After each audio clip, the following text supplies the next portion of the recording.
Sick. RP Foolio, man. Fuck it, nah, I'm playing with that wolf. The violence gotta stop. My grandma do voodoo. Magic. Fuck it, now I'm playing with that Oh wolf. my We just God. talked the head off a goose. Sister living proof. Oh my. You can't walk a mile in my shoe. You can't even hang with my crew. I'm just trying to get bigger. Staying independent, getting richer. I can't fall victim to the system. Lil' Foolio a killer. Homies trying to knock me out the picture. I'm just trying to take care of my sisters and provide for my brothers. Damn. If you playin' cut, then I'ma cut you. I'm heartless, I never love you. Never been a buster. If you ain't from the six, nigga, fuck it. If Kojak got a problem, I bust it. I've been thinking since the six. I swear I ain't never had shit. Snotty no bad ass jit. Mama short up on the rent. She ain't never know I had a stick. Zion bride, can't imagine this. Nigga knock, I jump the fence. Really, I'm a bench if I flinch. In that dirty water like I'm Flint. Was Joseph in the tent. Shot the nigga, why would I repent? Pull up on the tooth, I was hit. I don't wanna get killed. But fuck it, bro, I'm really in the field. By my respect, could do 100 years. It is what it is. Everything got it stake and seal. I'ma ride till it really ain't no wheels. And if I sign this deal, I'ma still ride with my steel. Never gave a fuck about a meal. Judge handing out them years. God can't even feel how I feel. I can't even drill how I drill. Niggas hate me in my hood. I'm thinking that everything was good. Guessing I got shit misunderstood. Wish a nigga would. Refuse to be the nigga saying I could. I just wanna make it out the hood. My grandma do voodoo. Fuck it, now I'm playing with that woo. We just chopped the head off a goose. Sister living proof. You can't walk a mile in my shoe. You can't even hang with my crew. My grandma do voodoo. Fuck it, now I'm playing with that woo. We just chopped the head off a goose. Sister living proof. You can't. I do not condone this voodoo shit. Just by the way, this shit just hard. I do not condone this voodoo. Walk a mile in my shoe. You can't even gang with my crew. YouTube, with YouTube. So what's that? Today we have Yungeen and Foolio, the most demonic rappers. You know, he's dropping this because most of y'all know Foolio died, and they're trying to figure out who did it. The internet detective, you know, everybody blaming anybody that was on Foolio's story when he died. Everybody blaming him, so it is what it is. But I don't know. It's out of my hands. But on order 2023, CDottyYT, man, let's get into this video, man. The horrifying story of Yungeen Ace and Foolio involves kidnap, murder, Get kidnapped like a little baby, like a little boy. They found a bone. and even disrespecting dead ops' graves. They tore up his grave, they spit on his grave, they urinated on his grave. These two leaders of the KTA and ATK gangs have earned the title Demon Rappers. The bodies in Jacksonville keep dropping and the rivalry intensifies. But the whole story involving the two rappers and their gangs is deeper and more shocking than you can ever imagine. Yeah. ATK versus KTA. To understand why Yungeen Ace's ATK and Foolio's KTA are considered the most dangerous gangs in Jacksonville, look no further than some of their senseless murders. And to start us off, we have KTA's murder of Corbin Odell Johnson. On July 11, 2018, we have KTA's murder Destroying? of Corbin. Yo, if it's destroying, like, bro, I wouldn't even been surprised if destroying said this was him when he was younger, or if he had a son and he looked like this. Like, what the hell? Odell Johnson. On July 11, 2018, the vibrant 18-year-old FaceTimed his friends at 4 in the afternoon. Little did they know, this would be the last time they would see Corbin alive. Corbin had told his friends he was at Amazon for a job interview and was awaiting a ride. His father, Corey Mormon, recounted dropping his... They was doing job interviews at Amazon? Are you serious? An interview, bro? And they get an orientation, not no damn interview. Son off for another job interview with UPS at 5 in the afternoon, UPS, same shit. Orientation, not no interview. only to pick him up 45 minutes later. He later drove Corbin to his mother's residence on Biscayne Bay Circle at 8 in the evening. His mother, Melissa Mormon Jackson, would later report that the last time she saw her son was at 9:30 that night. The clock ticked on, and the following morning at 8:45, Corey sent a text message to his son, which would go unanswered, setting off alarm bells in his father's heart. By 6:30 in the evening on July 13th, the family's concern had escalated to action, and they officially reported Corbin missing. The Jacksonville Sheriff's Office began their investigation, but never made any progress. So this is where he was like, "Where's Corbin?" In that one song that Meechy was the boss. They knocked his ass off. John acted the fool till they walked his ass down. 5 on the ground. Security fucked around. Corbin got kidnapped, lost, got his ass found.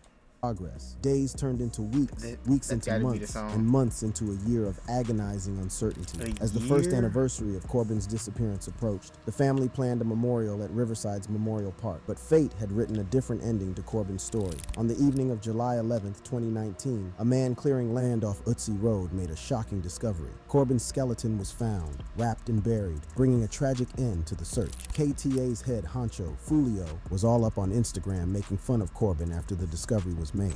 And Corbin, they let Corbin get kidnapped, man. That shit crazy, man. The Corbin.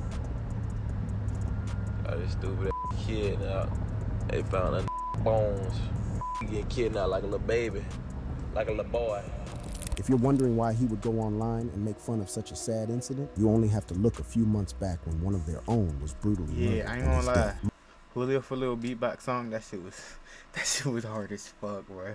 Mocked by ATK. In the heart of Jacksonville, 16-year-old Adrian Gaynor Jr., alias Bibby, a student at Grand Park High School, met a distressing fate in an incident that left the city grappling with questions and a family in profound grief. The sudden and violent loss of this young life, cut short in the parking lot of his friend's residence, sparked an outcry for justice. The death hurt Foolio so much that he released a song in his honor. On February 25th, 2019, at the Hilltop Village Apartments parking lot on West 45th Street, Bibby was found lifeless, the victim of multiple gunshot wounds. The area around the gazebo, where he had been spending time, was littered with dozens of shell casings from a rifle, tracing the path of his desperate attempt to escape his assailant. Witnesses reported the teenager being chased down. They saw Bibby fall and was struck by bullets as he tried to shield his head with his hands in a futile effort to protect himself. According to the arrest warrant, it was Hakeem Robinson, alias K-So, an ATK affiliate, who, in a cold-blooded act, approached Bibby and shot him at close range in the back of the head, even as the young teen continued to try to defend himself. The arrest warrant also revealed that K-So had taken to social media after Bibby's death, posting several photos and videos where he appeared to be bragging about Bibby's murder. This brazen display of disregard for human life added another layer of horror to the case and further inflamed the community's grief and anger. And it seems K-So and his gang did more than brag about their hit on Bibby. As it turns out, they went as far as to disrespect his grave and dissed his relatives every chance they got. They tore up his grave, they spit on his grave, they urinated on his grave, they made fun of our rallies or whatever, they made fun of us marching, they mocked us every chance that they got. Both ATK and KTA have committed heinous crimes, and their leaders, Foolio and Yungeen Ace, are nothing short of monsters. So what are the gang's origins? So how did they know that though? What social media? Like they sending it to them? Like how the fuck do they got all their social medias and shit? Like what the fuck? These niggas be devious, have nothing to do. Why are they beefing so viciously? Before the streets of Jacksonville echoed with the notoriety of the ATK gang, there was the Ying gang. It was within this environment that a young rapper, Yungeen Ace, began to make a name for himself. Not just with his music, but as a figure of emerging influence in the gang landscape. With a microphone in one hand and the reins of leadership in the other, Ace's ascent in the rap industry paralleled his climb within the gang hierarchy. His lyrics, a raw reflection of life on the streets, became anthems that resonated with the youth, earning him not just fans, but also loyalty among the ranks. As Yungeen Ace's influence grew, his interactions with the gangs on the east side of Jacksonville intensified. It was a time of strategic alliances and shrewd negotiations. Ace, with his charisma and street credibility, bridged the divide between the west and east, weaving a network of loyalty and control that spanned the entire city. The ATK gang, which stands for Aim to Kill, became a force that commanded attention and respect. As the ATK gang solidified its grip on Jacksonville, a rival entity was rising in the shadows. The KTA gang, an acronym that sent shivers down the spine of the city with its chilling implication, "Kill them all," was on the rise. The genesis of KTA was rooted in the remnants of the notorious I seen this. Oh, so this was a guy. I seen this like on a random video. What the hell? PCE gang, which had once sown chaos across the city. The PCE had been crippled by the law, with its top 10 members falling into the hands of justice, charged with murder and firearm offenses. This left a void that was quickly filled by those who remained, hungry for leadership and direction. Enter Charles Jones, or as the streets knew him, Foolio. His life was a chronicle of the violence that plagued the city, having witnessed the loss of numerous friends to the endless cycle of gun violence. These experiences didn't just shape Foolio, of numerous friends to the endless cycle of gun violence. These experienced the city, having witnessed the loss of it looked like he shot over her. It looked like it's a her. Numerous friends to the endless cycle of gun violence. Yeah, she ducked. She shot. These experiences Somebody in the didn't just driver's shape seat. Foolio, they hardened him, creating a leader both feared and respected. With the remnants of PCE rallying behind him, Foolio orchestrated a takeover of the North and South territories, asserting control with a mix of strategic alliances and sheer force. KTA's influence grew, and with it, a new power dynamic took shape. The city was now a chessboard with ATK and KTA as its principal players, each commanding their halves with an iron fist. The emergence of KTA under Foolio's command set the stage for an inevitable confrontation. The city was now divided, with ATK holding the east and west, and KTA claiming the north and south. These Tensions niggas is simmered playing Call of Duty, like. as both gangs fortified their positions, and the streets of Jacksonville became the backdrop for a burgeoning war. Nah, GTA actually. Primary reason for the ATK versus Niggas got hella KTA guns feud was equipped. likely an instance of disrespect between the two gangs dating back years. The incident occurred during a rap concert in November 2015 where members from both gangs were present. Despite the tension between the groups, they attempted to form a truce by shaking hands. However, one member refused, leading to a fistfight and ultimately series of retaliatory shootings. And that's when the first publicized murder took place, the murder of Zion Brown. Murder rap.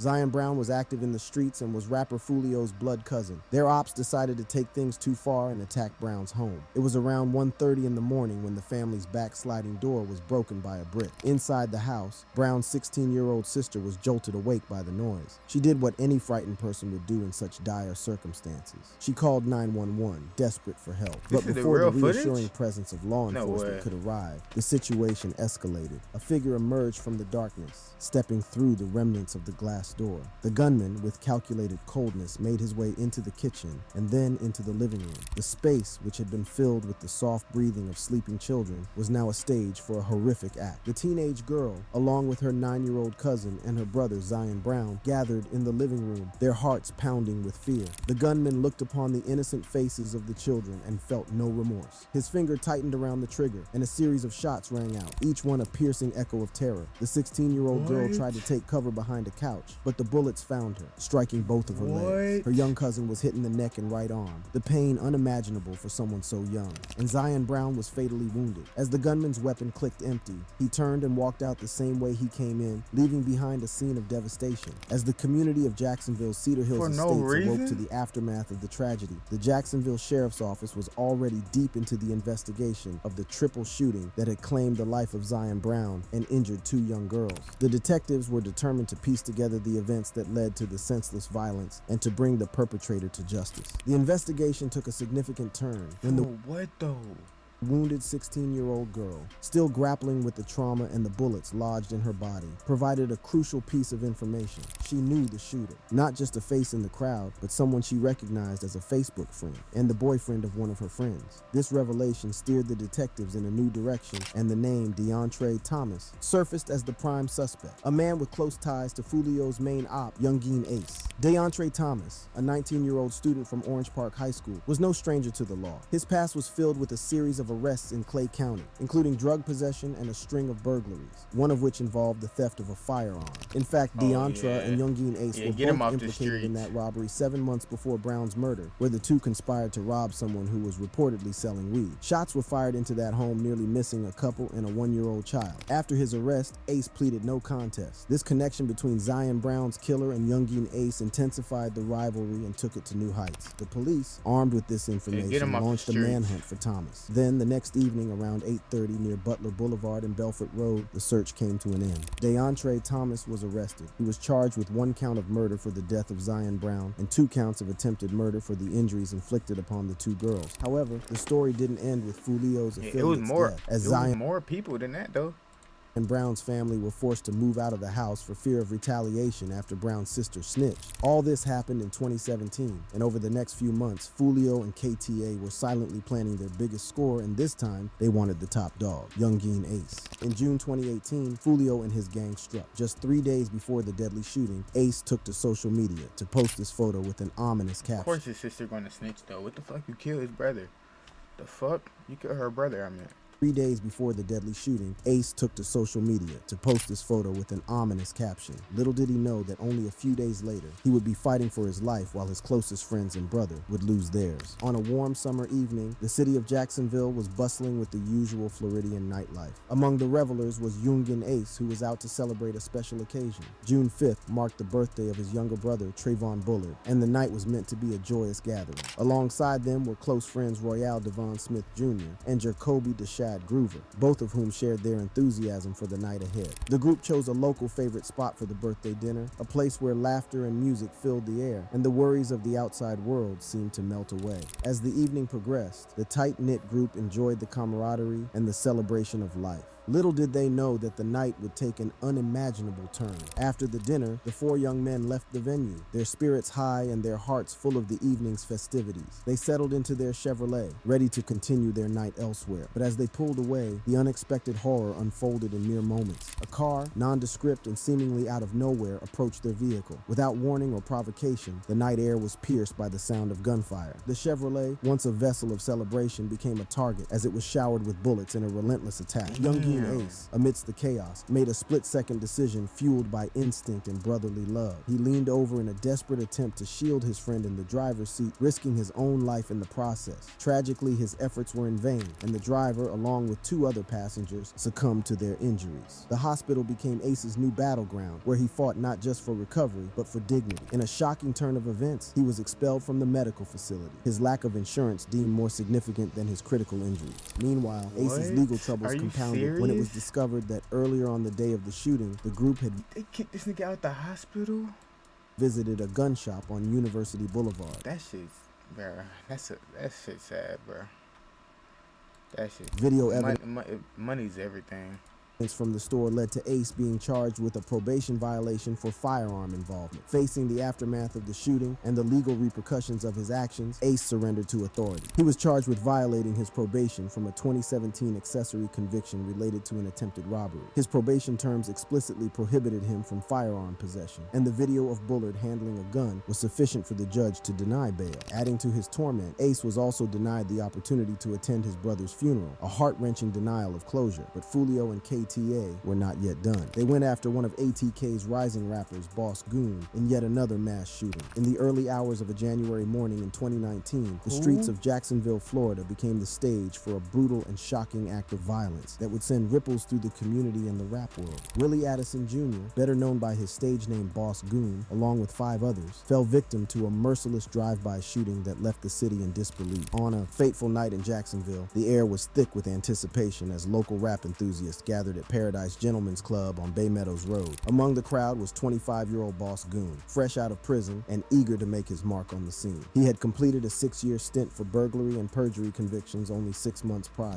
As the night waned, Addison and his entourage decided to call it an evening. They piled into a silver Chevrolet Tahoe, unaware that this ride would be their last together. The clock struck 2 in the morning as they made their way along Emerson Street near the intersection of Spring Park Road. Boss Goon and his group were unaware that surveillance cameras at Wacko's Gentlemen's Club were documenting a sinister plot unfolding. The footage, later scrutinized by law enforcement, showed 2 vehicles with an ominous presence tailing the Tahoe. It was here that the unexpected horror unfolded. A vehicle pulled up alongside the Tahoe. Without warning, the quiet of the night was shattered by a barrage of gunfire, a relentless assault that turned the Tahoe into a scene of chaos and despair. In the aftermath, the Tahoe, riddled with bullets and carrying the weight of tragedy, raced to Memorial Hospital. Boss Goon, who, despite the frantic efforts of medical professionals, was pronounced dead. His life cut short in an instant of senseless violence. Family members of ATK rapper K-So, They be having a GPS on these niggas, boy. whose name really is Hakeem Robinson, were injured in the shooting, including his father, Adbull Robinson, who was shot in the back. This incident led K-So into a murderous rage where he relentlessly terrorized his ops, and it was an eye for an eye as ATK went after their rivals' rappers. One of the rappers whose life was claimed was none other than the fast-rising Rico Osama. The Jacksonville War Zone. On a day that began like any other, the west side of Jacksonville became the scene of a triple shooting, an event that claimed lives and left the city in mourning. Among the victims was a name well known in the local rap scene, Rico Osama, whose music echoed the streets he called home. It was in the late afternoon when the sound of gunfire shattered the usual hum of activity along San Juan Avenue and Jams Road, a location known for its vibrant energy and the hustle of daily life. But on this fateful day, the area would become the backdrop for a troubling incident that would end the life of an up-and-coming artist, Rico Osama, whose real name was Julian House. Rico Osama, a name that was just beginning to make waves in the music industry as an affiliate of the well-known rapper Foolio, found himself at the center of a violent altercation. Witnesses described the chaos that ensued as approximately 30 gunshots rang out, echoing off the storefronts and sending bystanders into a state of panic. In the video, you see a customer leaving a store before hearing multiple shots. The rapid succession of shots was so intense that it drew the immediate attention of an off-duty officer in the vicinity, who promptly alerted the Jacksonville Sheriff's Office to the unfolding crisis. And he was backing up, but he made sure he was getting courtside seats still. Like he was jumping and shit, bagging up, but he still had them front row seats. Rapid succession of shots was so intense that it drew the immediate standers into a state of panic. In the video, you see a customer leaving a store before hearing multiple shots. The rapid succession of shots was so intense that it drew the immediate... The hell is on his head? Before hearing multiple shots. The rapid succession... Is he wearing a mask right here? Succession of shots was so intense that it drew the immediate attention of an off-duty officer in the vicinity, who promptly alerted the Jacksonville Sheriff's Office to the unfolding crisis. The officers responded with urgency, rushing to the scene at 6300 San Juan Avenue, where they were met with a sight of devastation. There they discovered 3 adult males, victims of the shooting, their bodies bearing the brutal marks of the attack. The parking lot of the business plaza was littered with shell casings. The air was thick with tension and fear as the reality of what had occurred began to sink in. Don't care about no bystanders. Like, the violence gotta stop. Keep it in the streets, bro. Just really stop it, period. But keep this shit in the streets. One business owner, whose establishment faced the brunt of the violence, recounted the terror of the moment. He spoke of how at least one bullet had pierced through the walls of his business, striking a refrigerator and leaving a chilling reminder of the narrow escape from what could have been an even greater loss. The plaza building itself and several parked cars were riddled with bullet holes, a silent witness to the ferocity of the attack. One individual had been killed and 2 others sustained injuries severe enough to require immediate medical attention. One of the victims dropped to the sidewalk before crawling into the store. Luckily, EMS arrived in time to save his life. The victims were swiftly transported to the hospital. Unfortunately, no one was ever arrested for the murder. Sadly, pictures on his personal Facebook page show him with his newborn child, born the same month he was gunned down. But Rico Osama wasn't the only rapper from KTA that was gunned down by Yungeen Ace and his affiliates. Another name that pops up is Charles Quentin McCormick. You gotta chill when you got the kids, bro. Like, it's not worth it. Known to fans as Lil Buck. He became another casualty in a string of brutal shootings and was killed in what would become a drama-filled incident. On a day that dawned like any other in Jacksonville, Florida, the usual hum of activity at Dames Point Plaza was about to be disrupted by an event that would send shockwaves through the community. It was late Wednesday morning when the sounds of gunfire pierced the air, a brutal reminder that violence can strike anywhere, anytime. Lil Buck, a 23-year-old man with dreams and aspirations in the rap music scene, was in the parking lot of the plaza. He was an up-and-coming artist in the local rap community. At approximately 11 in the morning, the tranquility of the day was shattered. An off-duty officer present at the scene witnessed a drive-by shooting that would claim the rapper's life. The assailants, with cold precision, gunned down the young rapper in broad daylight. The officer, trained for moments like these, sprang into action, giving chase as the perpetrator's vehicle sped away from the plaza. The chase was intense, the streets of Jacksonville becoming the backdrop for a pursuit that felt ripped from the pages of a crime thriller. The suspect's car, unable to evade the relentless pursuit, crashed nearby. 2 men emerged from the wreckage, their determination to escape leading them to commit a home invasion just a few blocks away. In a desperate attempt to evade capture, the men broke into a stranger's home, held the homeowner hostage, and changed clothes. A terrifying ordeal for any resident to endure. They were even caught on camera jumping over fences and running through people's yards as they made their escape. I gotta run this story back. 2 men crime thriller. The suspect Jacksonville becoming the backdrop for a pursuit that felt ripped from the pages of a crime thriller. The suspect's car, unable to evade the relentless pursuit, crashed nearby. Two men emerged from the wreckage, their determination to escape leading them to commit a home invasion just a few blocks away. In a desperate attempt to evade capture, the men broke into a stranger's home, held the homeowner hostage, and changed clothes. A terrifying ordeal for any resident to endure. They were even caught on camera jumping over fences and running through people's yards as they made their escape. Their escape plan involved a getaway in a red or orange Dodge Charger or Challenger, a vehicle that would later become a key piece of evidence in the unfolding investigation. As the dust settled on the tragic scene at Dames Point Plaza, the Jacksonville Sheriff's Office launched a full-scale investigation into the cold-blooded murder of Lil Buck. The city, no stranger to the scourge of violence, braced itself for the revelations that this case would unearth. The investigation was meticulous, with detectives combing through every lead, every piece of evidence that could shed light on the perpetrators of this heinous crime. The breakthrough came when K-So was identified as a suspect. His name was not unknown to law enforcement. The breakthrough of the cold-blooded Dames Point piece of getaway fences and running through people's yards as they made their escape. So what the hell happened with the home invasion? They just changed clothes and left? Their escape plan involved a getaway in a red or orange Dodge Charger or Challenger, a vehicle that would later become a key piece of evidence in the unfolding investigation. As the dust settled on the tragic scene at Dames Point Plaza, the Jacksonville Sheriff's Office launched a full-scale investigation into the cold-blooded murder of Lil Buck. The city, no stranger to the scourge of violence, braced itself for the revelations that this case would unearth. The investigation was meticulous, with detectives combing through every lead, every piece of evidence that could shed light on the perpetrators of this heinous crime. The breakthrough came when K-So was identified as a suspect. His name was not unknown to law enforcement, since he was entangled in a web of gang affiliations that had long cast a shadow over Jacksonville's streets. The case was not just about a single act of violence. It was a glimpse into the ongoing feud between rival gangs, a feud that had claimed numerous lives and was now being waged through the medium of rap music videos. Tracked down to Atlanta by the Fulton County Sheriff's Office, he was apprehended and faced extradition back to Jacksonville, where he would join 6 others awaiting trial for their involvement